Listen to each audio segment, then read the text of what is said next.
amazingly interesting, and about a way to do it, not just an ideal that might stay as an ideal. So now it's time for you to ask questions or to make statements. I would like to take questions in threes, so that's what I'm going to do. Put your hand up if you want to ask a question. There's one. Why don't you ask a question, then I'll pick some over you. There's one there, and there's one there. Thank you very much for There's my question. Thank you. You talked about pilots, but is there any place or country where this is being implemented, especially if it has been implemented for a long time, and there are results for data? So, just to repeat that, for some people I think didn't hear that. Has it been done on a broad scale over a long period of time rather than just pilots? There's a question down here.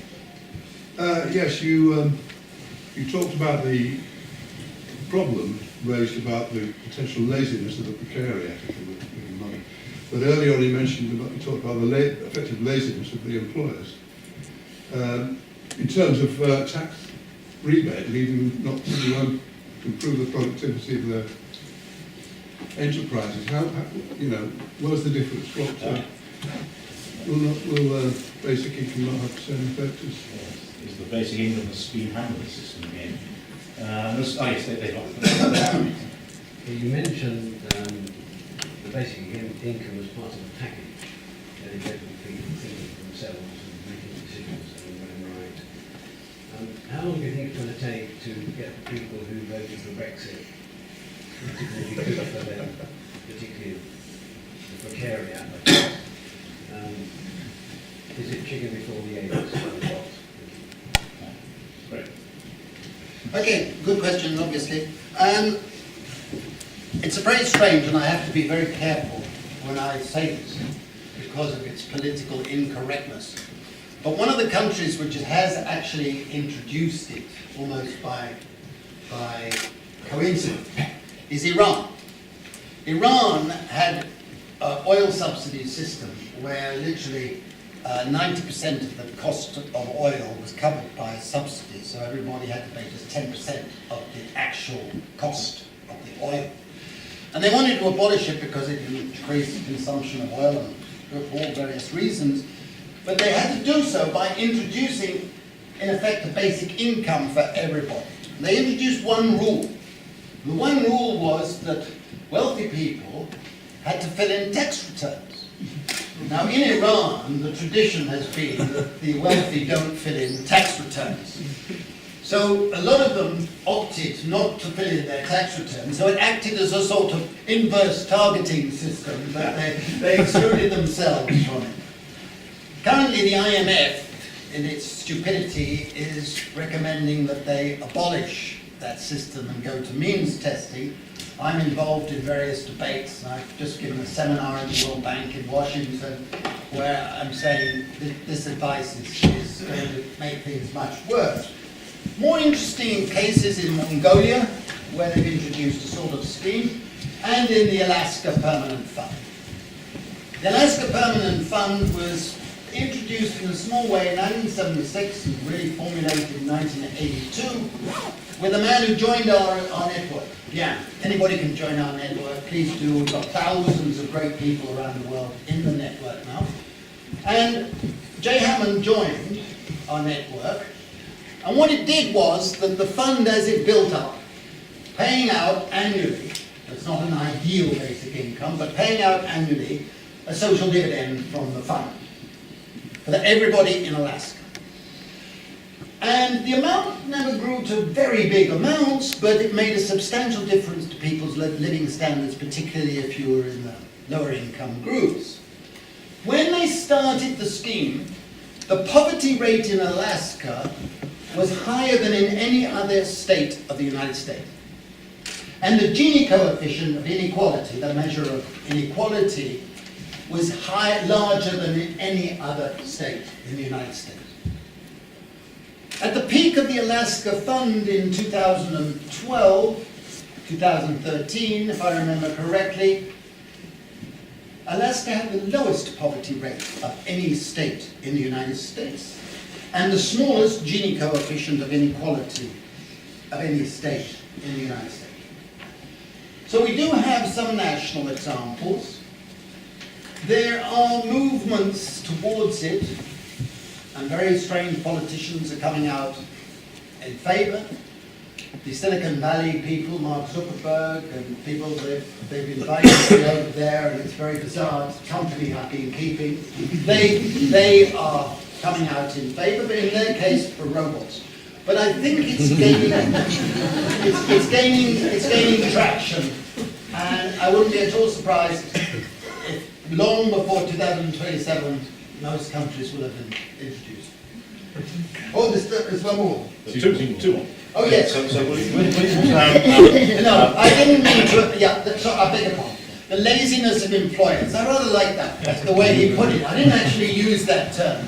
What I was saying is that if you are paying well below the market price for any factor of production, it's basic economics, you will tend to be inefficient. You will tend not to worry about trying that extra bit to become more efficient, to use your resources effectively. And there is a lot of evidence that we have zombie firms and zombie employers who are hanging on, and they really would need to be pushed to be either more dynamic or go out of business. That's one of our problems in this country back then in 2018. There are a lot of firms identified as that. And whereas a basic income is the opposite of a tax credit, because a basic income strengthens the bargaining position of a worker. It strengthens your capacity to say, no, I'm not taking that shitty job or lousy wage, because I know I've got something in my pocket. Whereas with the tax credit system, you only got it because you've taken that crappy job. Okay, so I think that's there. The third one, in my second book on the precariat, I divided the precariat into three groups. The atavists, the people who feel they've lost the past, their parents had X, Y, and Z, they don't have it. They don't have a lot of education, and they listen to the sirens of populism and neo-fascism. They were the people who supported Trump. They were the people who supported Marine Le Pen, our wonderful Boris and Nigel Farage and people like that. And they're still supporting people like Orban and various other neo-fascists. The second group is what I call the nostalgics. These are the migrants, the people who feel they don't have a home anywhere. Not just migrants, but disabled people, people from ethnic backgrounds, and people who just feel they've lost a present. This group doesn't involve themselves in days of rage, except when the pressures get too great, but they're looking for new politics of engagement. And the third group is the progressives, what I call the progressives, who when they went to university were promised a future, a career, development.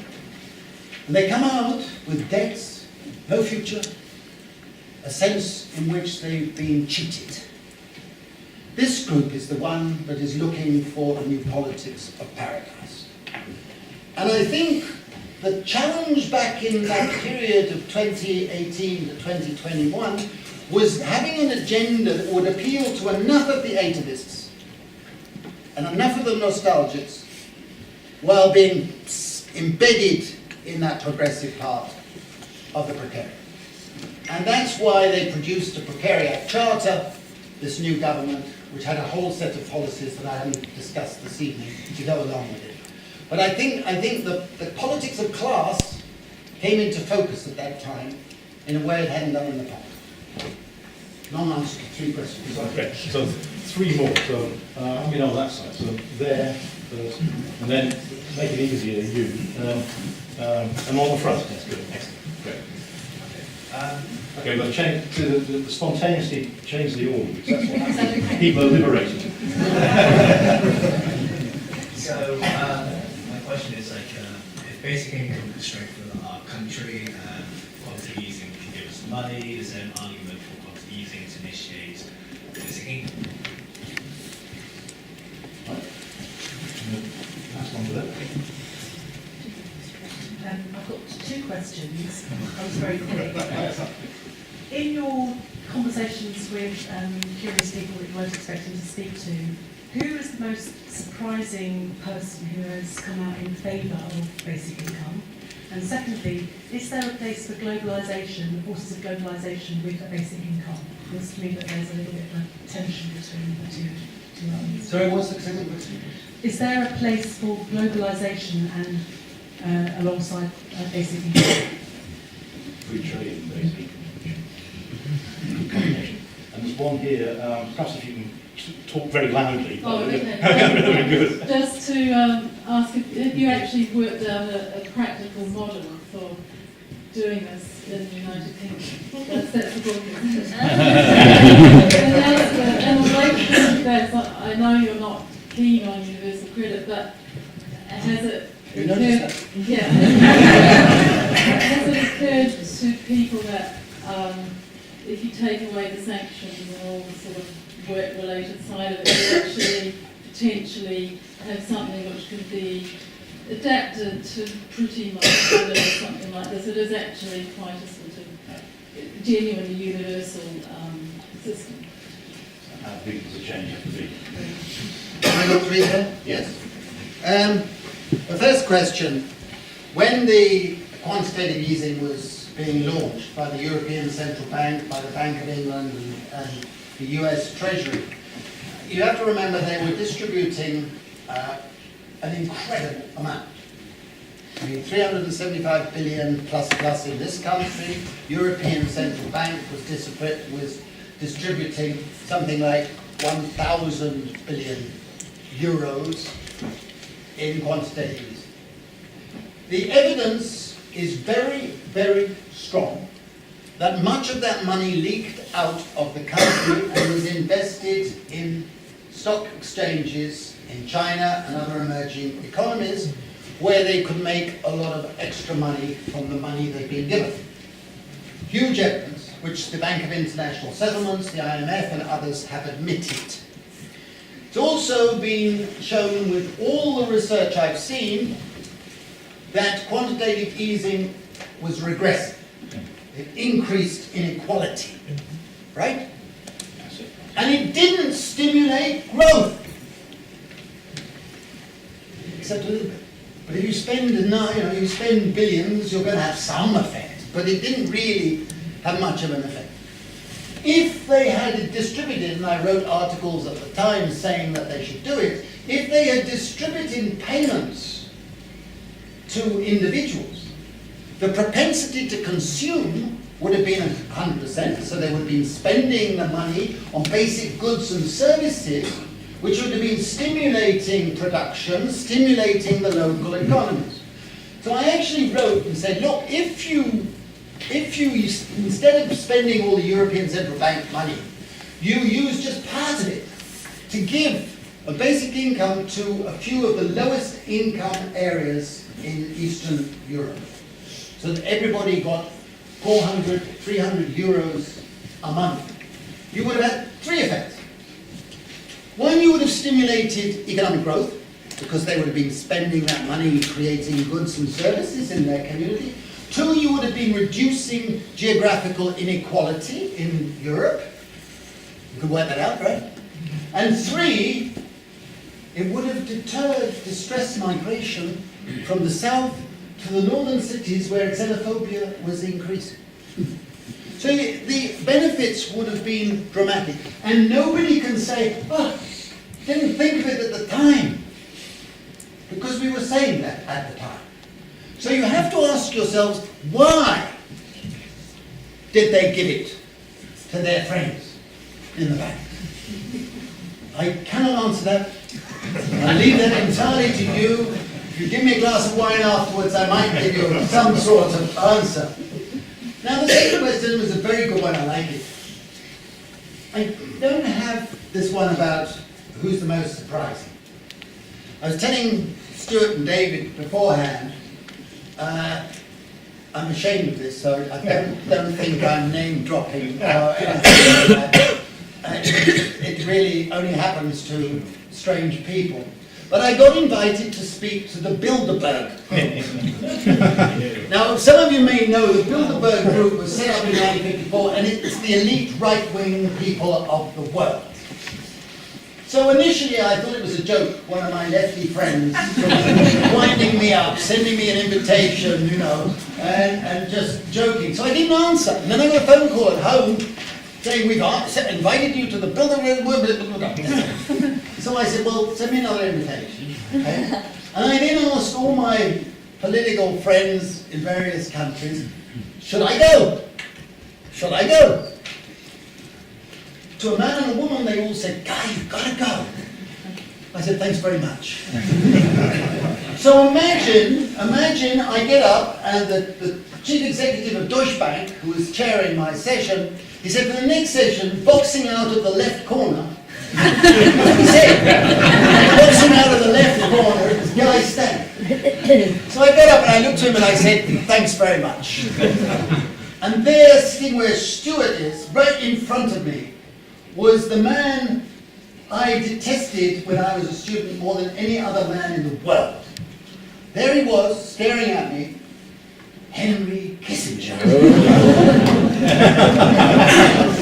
Now imagine you get up and you're talking about a precariat and the coming revolution or whatever it was, and basic income, and you've got Henry Kissinger with his head down like this.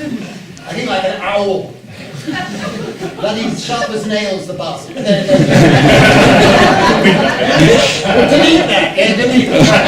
Anyhow, Explicit the warning. interesting thing, in answering your question, is that at the end, I thought they'd all run to the bar. There were about 100 people, all world leaders in that room, very strange experience, but instead of all rushing for the bar, they were all putting up their name thing, wanting to ask questions. I thought that was a strange reaction. And a number of them said, we've got to move in that direction because our system is unsustainable. It's exploding. Because I predicted at that meeting that Trump would win and that Brexit would go, even though they were all opposed to that. And it was extraordinary because it's Chatham House rule, the Bilderberg group. So I'm not allowed to report what anybody said, including myself. Strange rule, but all I'll tell you is that the head of the IMF,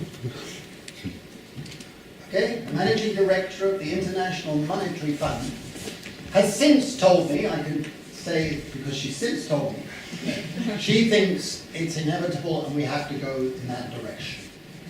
Okay, that was very surprising. There are others whose have been equally surprising. When you get a multi-billionaire saying, I think you're saying in the book, Corruption and Capitalism, which I've read, he said, you're saying our system is rigged. And I said, yeah. He said, I agree. And it's not acceptable. And he's come out in favour of basic income, and he's put money into a pilot in California. So I think there are surprising. I don't want to say that that's how I would justify it. Trade union leaders are now coming out, women's groups, disabled groups. Those are the people I relate to. It's people in the precariat that matter. But you asked me that particular question. I think, as far as globalization is concerned, that we are in a phase of transformation. In economics, it used to be called a Kondratiev long wave. And a Kondratiev long wave is when a new technological revolution takes place, a new phase of capitalism takes place, and very critically, the geopolitical center of gravity moves. So today, one of the interpretations you can give of Trump is that the US is in decline. And they are no longer the power to be the rentier capitalist system of the world. And that China is coming. I've got figures showing that now China is filing more patents than the United States, South Korea, Japan, and the whole of the European put together each year. So it's coming up and it's become the principal rentier economy. That's another subject. So I think that dynamic is taking place. But rentier capitalism is a global system, and I don't think it will be reversed. We have to adjust to it and build a new income distribution system suited to it, and then chip away at the architecture. The universal credit question, I think it's fundamentally flawed in every respect. It's conditional, it's means tested, it's coercive. But it is universal. So No, it's not. I'm coming to that. Universal means that it's unconditional. No, sorry, because I do work on this benefit. So I'll just, so you've got the conditionality side of it. And Which means it's not universal. No, Straight away. but that's just one bit of it. But the more important bit of it, to me anyway, is that You're talking about the integration of the 6 forms of benefit. and the system which is capable of delivering money however you want it, really. You could deliver standardised amounts, universal amounts, you can top that up with Yeah, but more targeted amounts. I mean, it actually is No, quite- it's means tested. You would agree with that? it doesn't have to be I that. suppose the But question it is, is. could you take out those elements? Well, and you then see, use the I input? had a debate with Ruth Lister, Baroness Lister, as she now is. And I wrote, actually, in the Precariat, that the one good thing about the way they were going was that it's integrating and therefore creating the basis Yes. of moving towards it. If that's what you're saying, I've written that and I agree.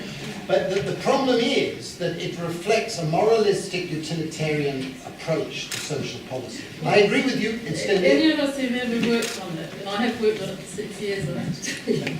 But yeah, you see this kind of divide between the sanctions and all of that. That's one part of it, but then there's It's an integral simplification. part. It's an integral part. No, it's not necessarily. So this is the division between policy and administration. It's really important. But you can talk about that That's all right. later. I just wanted to add a bit of sense to it. I gather the defence. Yeah. I mean, for me, the only good thing about it is it's integrating different forms of benefit. I don't like the conditionality, I don't like the morality behind it, and I don't like the means So that's the testing. politics. That's the whole That's thing. not the. So it's one over there. Well, we'll give the cameraman the question. That'd be really good. They're always part of the precariat. One there. One there. Then an interest as a journalist is this evening Chatham House Rule. No, it's on On the countdown. Yeah. Next question. Is that your question? No, that's good. So I'll have another one. Right, so Karen wants to ask a question. From behind the First camera. time. You've highlighted the something for nothing argument where people are effectively being given handouts in the form of subsidies and tax credits, but surely you could argue that they're instead providing their political support to the parties who are providing the handouts in the form of political donations to campaigns, for subsidies to business, or tax credits in return for votes. How do you suppose that we target or get rid of these entrenched political interests? Particularly economy, very interesting. So the basic question is that the present system produces all sorts of interests, interests who are funding politics. Now, on the Metro Commission, I can't talk very much more about it than that, but the question is how do you break down those interests, and then that can then count shifting to a new system. I was just wondering if in your pilot schemes you saw an increase in rents, and how would you prevent sort of the basic income just going directly to rent if it were to be introduced? And I'll have one more, because we'll be a very short question. One more? We're going to run. Oh, yes, we'll give an organiser a question. Okay. Very simple. And this is probably one of the objections that's often been made to basic income. One could imagine a Conservative government introducing basic income. In fact, you've given us the evidence with the Bilderberg Group and Henry Kissinger being a fanboy and all that. You imagine a Conservative government bringing it in because of automation. They would have to bring in basic income. You didn't say that much about it. And they would do it partly because it becomes that much easier then to slash public services, other public services, which I suspect would then be a problem for many of us on the left. How would you deal with that? That's a very good question. I'll come back to it in a few moments. Chatham House rule we've answered.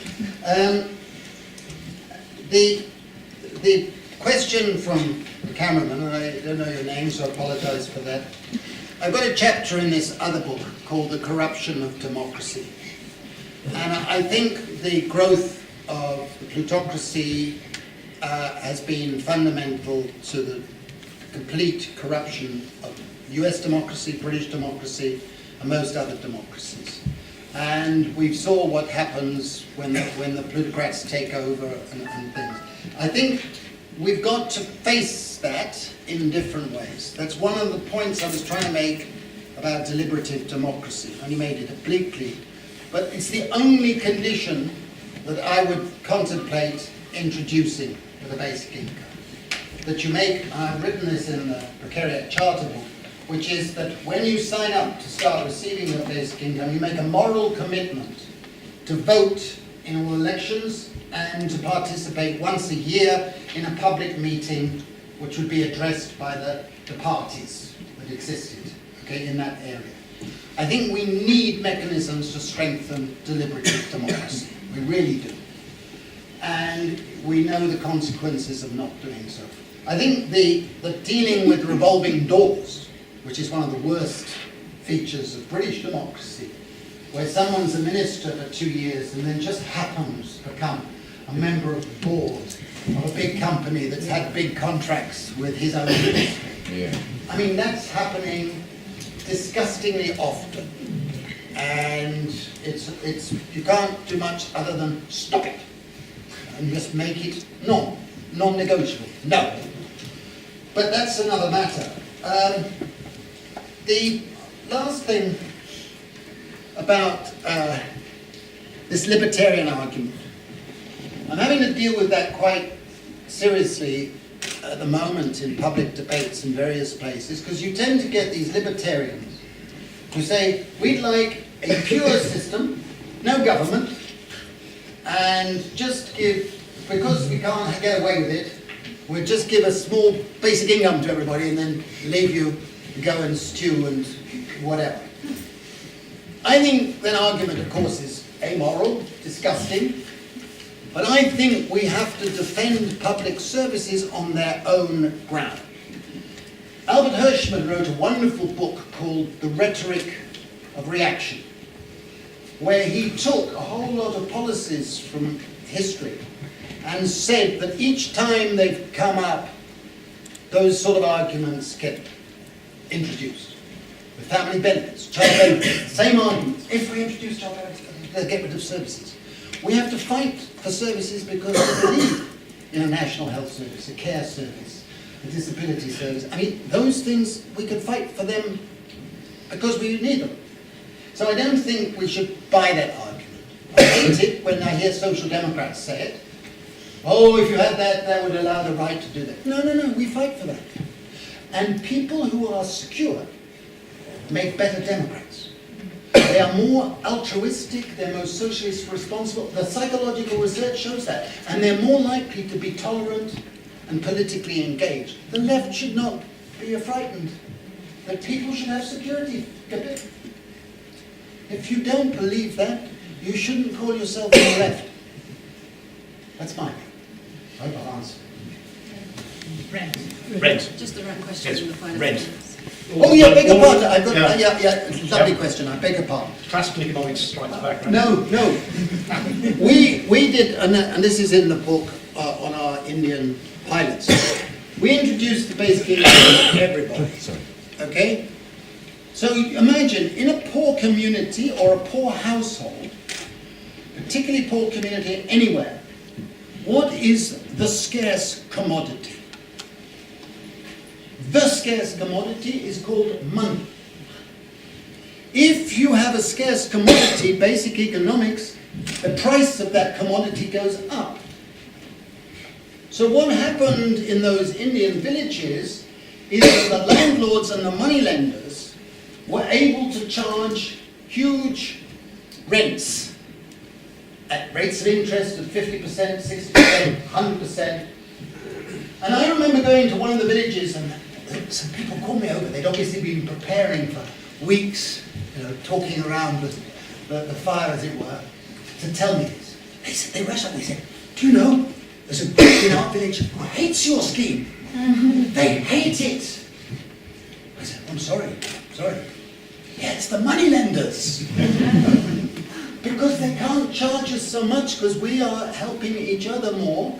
And when somebody has an accident or, you know, something happens, that we pull together and we help out, and in return they do. And it's strengthened our bargaining position. So we refuse to do bonded labour.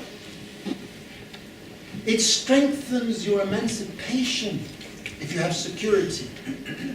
It's basic, and once you say it, it's obvious. You know? If it isn't obvious, I'm sorry.